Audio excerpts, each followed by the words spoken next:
and welcome friends. This is Shri classes and I hope you are all doing well. So friends, आज का हमारा topic है fundamental subject का एक बहुत ही important topic therapeutic environment. So friends, आज हम जानेंगे कि थेरेपेटिक इन्वायरमेंट क्या होता है।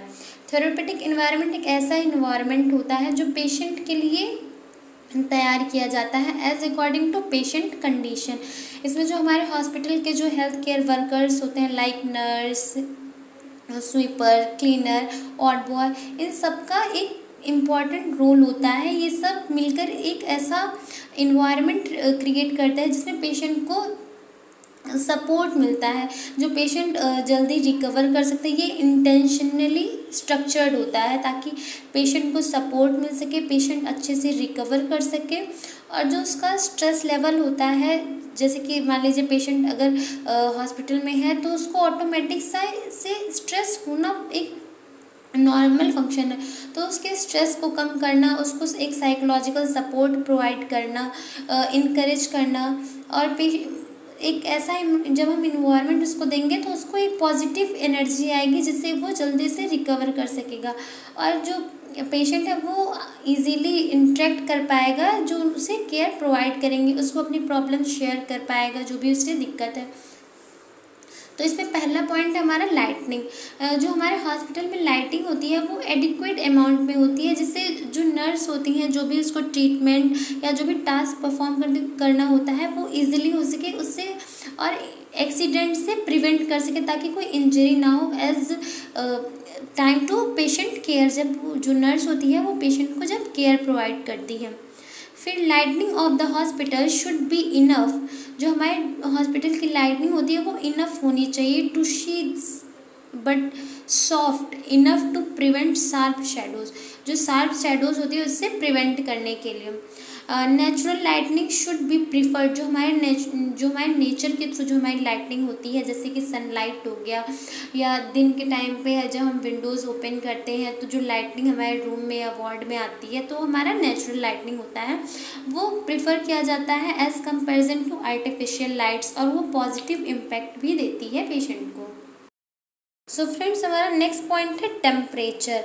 देखते हैं टेम्परेचर क्या होता है। जब पेशेंट में जो वार्ड्स होते हैं, उस वार्ड्स में तो बहुत सारे पेशेंट्स, लाइक जनरल वार्ड है तो उसमें सभी टाइप के पेशेंट होंगे, बट जो हमारे प्राइवेट वार्ड्स होते हैं उसमें पेशेंट का जो इन्वायरमेंट होता है वो उसके अकॉर्डिंग होता है।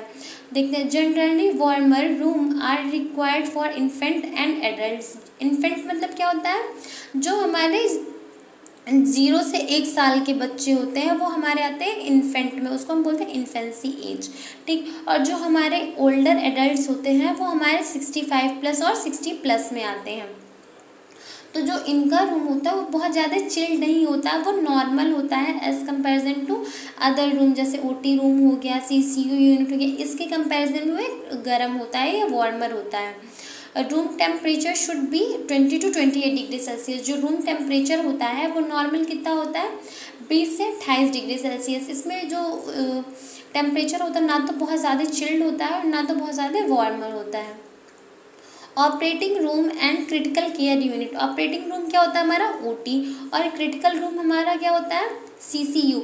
Should have slightly cooled. इन सभी के अकॉर्डिंग जो हमारा सीसीयू और ओटी रूम होता है वो ठंडा होता है, वो ज़्यादा चिल्ड होता है। वेंटिलेशन, अब देखते हैं हमारा नेक्स्ट पॉइंट है वेंटिलेशन। वेंटिलेशन क्या होता है, वेंटिलेशन सभी के लिए बहुत ज़्यादा इम्पॉर्टेंट होता है, चाहे वो स्टूडेंट हो या कोई भी हो, उसको एडिक्वेट वेंटिलेशन की नीड होती ही होती है। अगर वो ऐसा नहीं करता तो उसको सफोकेशन, उसको घबराहट फील होगी। A hospital room should have prepared ventilation of supplies air. जो हमारा हॉस्पिटल का जो रूम या जो भी वार्ड जब बनाया जाता है या तैयार किया जाता है तो उस अकॉर्डिंग तैयार किया जाता है कि उसमें प्रॉपर वेंटिलेशन हो सके, एयर का जो सप्लाई है वो प्रॉपर हो। Windows of hospital should not be close. और जो हॉस्पिटल के हमारे विंडो होते हैं, दरवाजे होते हैं, खिड़कियां होती हैं, उन सबको हमें क्लोज नहीं करना चाहिए, हमें ओपन रखना चाहिए ताकि जो एयर का पास है आउट है वो एकदम इजीली हो पाए। नेक्स्ट पॉइंट आता है थेरेपेटिक इन्वायरमेंट का ह्यूमिडिटी।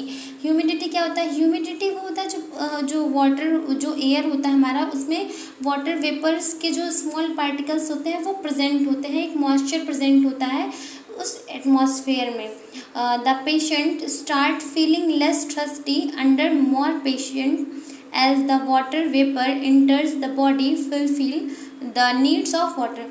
जो वाटर वेपर होते हैं, जो भी ह्यूमिडिटी होती है, जब पेशेंट हल्का सा उसको प्यास फील होता है, अगर जो वार्ड है उसमें ह्यूमिडिटी प्रेजेंट होगी तो उसकी जो प्यास की जो हल्की सी वो होती है वो कंप्लीट हो जाती है, उसकी वो नीड कंप्लीट हो जाती है। Noise in hospital, noise mainly occurs due to the presence of humans and human activity। Hospital में क्या होता है, जब पेशेंट के अटेंडेंट्स और ये सारे लोग इकट्ठा होते हैं तो क्या करते हैं, वो काफ़ी बातें करते हैं जिससे नॉइज़ क्रिएट होता है। तो हॉस्पिटल की एक पॉलिसी होती है जिसमें ये होता है कि हॉस्पिटल में बहुत ज़्यादा शोर शराबा नहीं हो जाए, जिससे पेशेंट की को निगेटिविटी आती है उसके अंदर, वो घबराहट फील करता है या जो भी चीज़ें हैं वो सही से नहीं हो पाती हैं। Avoiding long conversation in the hallway. जो हॉस्पिटल के हॉल होते हैं या जो भी चीज़ें होती है वहाँ पे लंबी बातचीत करना अवॉइड करना चाहिए। Encouraging staff to speak in the low volume. और जो हमारे हॉस्पिटल के जो भी स्टाफ होते हैं लाइक नर्स और बॉय स्वीपर्स, ये सब जो होते हैं उनको भी जो वो बातें करते हैं बहुत कम वॉल्यूम में, बहुत धीरे धीरे बात करना होता है जिससे काफ़ी शोर ना हो हॉस्पिटल में। सो फ्रेंड्स, आई होप आपको ये टॉपिक समझ में आया होगा। अगर आपको ये टॉपिक समझ में आया तो please like share subscribe and keep watching. Thank you.